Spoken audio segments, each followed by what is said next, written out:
Then I'm looking at everything that's going on with Amanda Seales, right? Um, you know, a lot of people don't like Amanda Seales. She comes out and she says some wild things. But recently she has been criticizing Israel over Palestine, right? And she has even lauded some criticism at Biden, right, over his lack of doing on Gaza. And she has said that she does not get invited to Black Hollywood, which is something I want to actually talk about as well. Some of those other things, you can't really get too deep into the fundamentals of because, this they platform, not mine. You know what I'm talking about? So when we have our private communities and things of that nature, we can go in. Y'all like Amanda Seales? Y'all let me know. Interesting. Now, what's been said though, and I wanted y'all to look at what's interesting is that black media is going at Amanda Seales, right?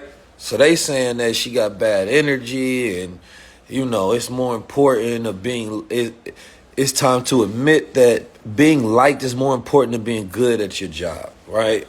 Like they saying that she basically, is not somebody that anybody wants to be around. And it's what you call a hit piece, right? So when you see these black publications, The Root, Essence, Black Enterprise, they all ran a hit piece essentially on this black woman. Now that's interesting because you wouldn't think black media would do something like that, especially with all the big problems that we have in the world. I wouldn't think that they would take their time out to go write these hit pieces because I thought that they was like pro-LGBT and pro-women and all of that. You know how these new black medias be. You know what I'm talking about? But we in political season, right? And, you got to fly who pays the bills. But I don't know the sister, so you feel me? I don't know if her energy is good or bad whatsoever.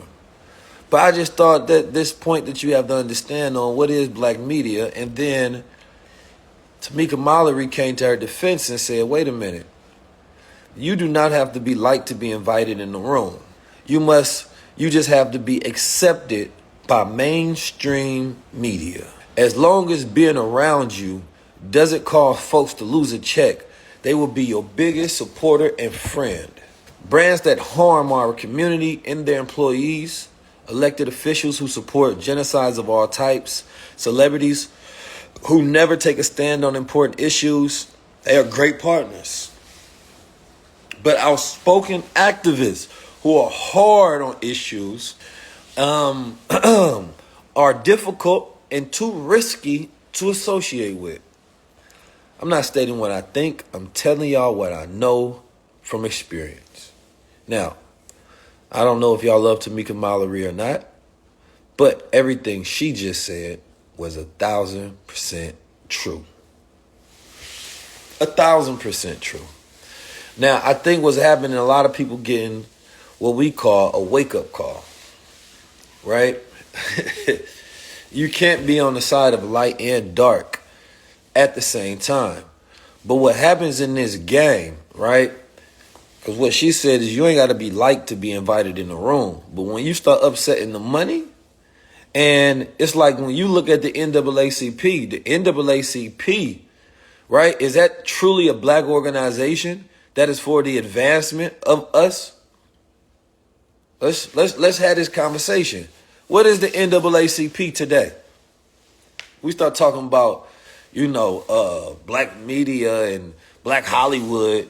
You know what I'm saying? And all that shit be fake, first of all. But what is the NAACP today? Is it a real organization? Is it? Is it a real black owned, operated, powered, financed, centered, constructive organization? Or it's like my brother Fibonacci say, are they just the boule gatekeepers? A, for real black organization. B, for boule gatekeepers. And it's funny, I waited till after the awards to have this conversation because there's some people that I like that was getting an award. And I didn't want to take away from their shine or their moment, right? But now I don't mind being critical.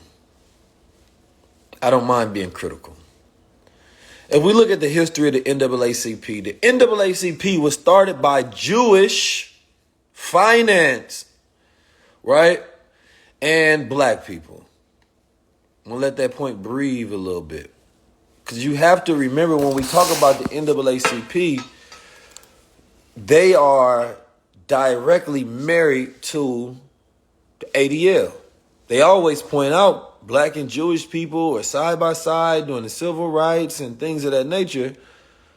That's one of the main talking points, right? But they wasn't side by side with Malcolm. There's two sides to Black America. They didn't just finance the NAACP. They helped founded the NAACP. See, that's a difference. See, you got to know your history. The NAACP is a black and Jewish coalition. They're on the board of the NAACP. My great aunt was on the board of the NAACP, but there were, I believe whites and Jewish women on the board before she was. But there's two sides to Black America. Just like there's two sides of America. Two sides of Black America is the accepted side. You can get invited. You can be liked. Right? But if you get a little too radical and you mess up the money, then they can't be around you because they're controlled by the money. Now, there's ways you can move and maneuver throughout this world and go where you want. You can possibly hire you a PR agent, unless your name is just so incredulous to where it's dangerous and somebody see a name on the list and they're like, no, he can't, to where you get banned and blackballed. Let's be honest. Why don't you think there's even my peers, right? Let's take the Wall Street Trappers. Let's take the Ians. Let's take the EYLs, even though EYL be everywhere.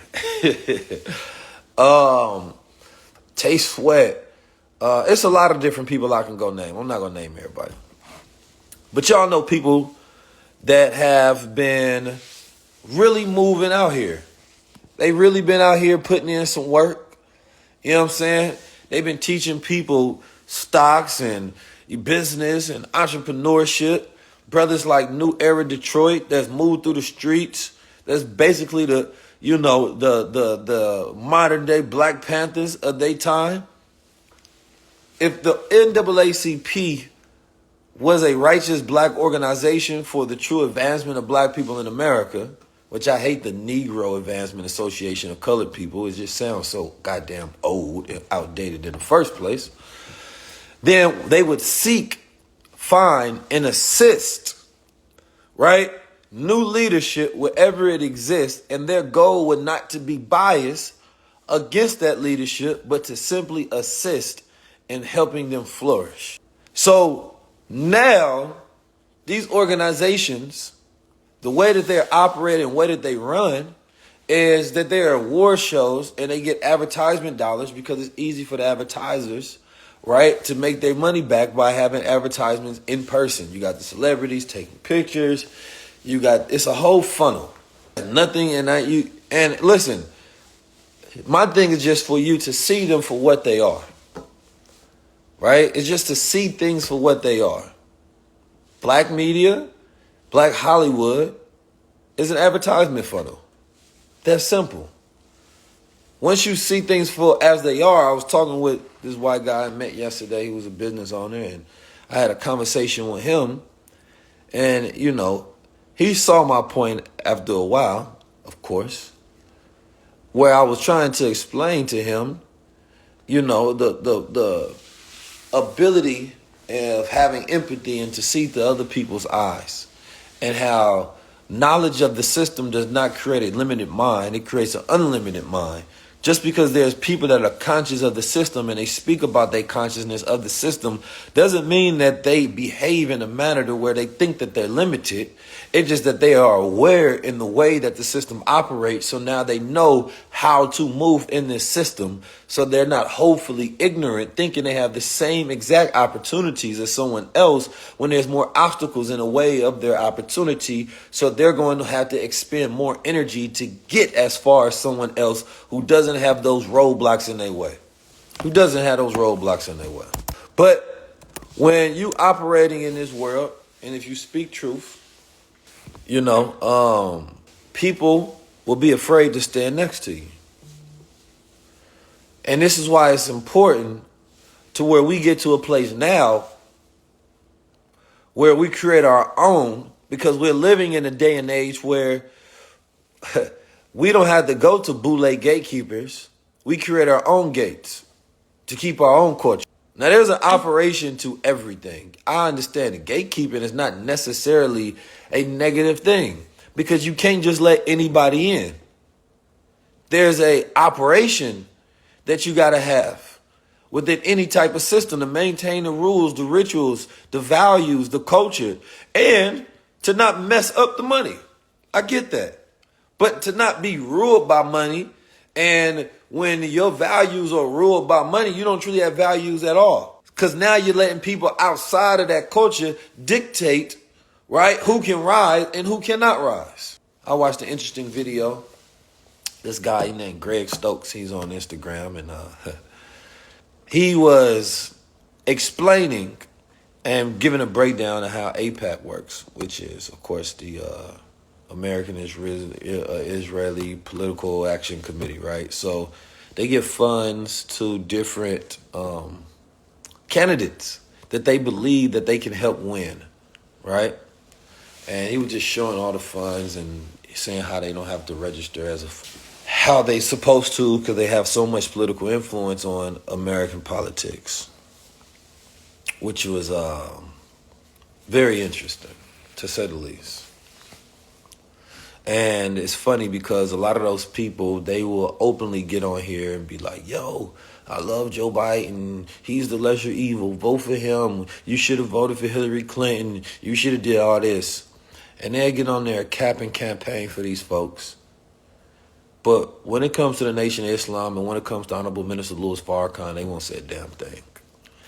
And he has been shunned and hated for the exact same reason that these people are now getting a taste of the medicine. So do I feel sorry? Absolutely not. I've been moving in this world, right, in a way where you have to understand the reality that you're given, and then you have to break those rules. I go into rooms, shoot, by the time they figure it out, it's too late. I go where I want to. It feels good when you get invited to a place because it's a recognition of your work and your value. But sometimes you got to crash. Because sometimes the access you need that is in that room can help you shortcut where you want to be faster. And what they're trying to do is cut off your access so you don't have the network and resources and a budget to consistently grow, scale, and empower yourself. And a lot of people can't have these open conversations is because when your money is coming directly from people who whom your talking points are against, then they go try to cut off your water. And that's why, we work silently a lot of times with things behind the scenes. If I'm talking about something, yeah, that's just public information. But learning how to move privately and learning how to move publicly is key. Even with high-level conversations, we have a thing to protect, right? With high-level media, we have a thing to protect. Everybody, at some point in time, I don't mind people coming on the platform, and we're building out new platforms now to where it's not even just going to be based around me. So it's going to be a platform to allow many people on, but there's people who get impatient. They're like, man, I'm supposed to be on. Why Keys blocking me from getting on? No, it's not your time yet because we have a strategy that we have with the platform, and you happen to not fit within that strategy. You know what I'm saying? When the platform moves in that direction, then we give you a call because it fits. Or maybe we have to build out another platform just so you can fit, so we can have that inclusion. But there's this thing as well where we personalize everything as well, to where we become impatient with each other. And what I've learned about the game is that if you don't understand it, then you can't be mad at it. When I go into rooms, it gives me a deeper understanding than I would have had, right, for when I was staring in the background, talking about somebody has a bias against me. But I just didn't understand the way the game works. But black media right now is not really black media. It's really not. It's a fake boule ran operation. It's a pay-to-play platform. It's a I gotta know somebody type of thing. And we don't really want people to get boggled down with the idea of this is black media because the niggas who run it ain't nothing about money. You always got to look at the owners of these platforms, and you got to get away from these titles and these people that claim to be of black. These niggas be all for the green. Because even if you got a black man who only thinks about money, that's not really black owned, right? So we have to look at the values behind the person that runs it, not just the skin color. The skin color, right, is so that they can use that to trick you to say, I'm one of you and I'm pushing culture. That's what these dudes say to that super uncultured. That ain't really a part of nothing. I'm pushing culture. I'm trying to push culture, guys. Man, you don't know shit about culture. They just know how to sell us some bullshit, and advertisers come to them as a middleman to push the bullshit on us. It ain't. You can tell what's in a man's mind by how he uses his money. I'm talking about real money. See, first of all, and this is another thing, we got to look at real money. We talking about people having $100 million. You know what I'm saying? 200, 300. That's some real money, right? And then that's little money in comparison to the billions. But once you start getting up there, and if you don't do something that makes a disruptive change, then you don't care. And it don't matter how much money you get, you ain't gonna do shit. I ain't talking about some people that got a couple million, you know what I mean? People that got hundreds of thousands. If you probably watching them, that ain't nothing. That's chump change in this world, especially in this expensive ass world. That's just trying to maintain and take care of your family in America money. We talking about making change money, or you gonna need hundreds of millions of dollars. You're gonna need billions of dollars. But once you get there, and it can't be relied upon an evaluation because you don't even have that money. It got to be money that you actually got that you can move. And then not just the money, it's the resources and the network that you have to create change. But it's one thing, like Snoop told me, man, he said, man, they don't want us. He said, look, I'm one of the ones that's up there all the way at the top. And I can tell you right now, I have met with them all. None of them want to see me with any power. None of them want to see us with any power. And it's true. It's very, very true.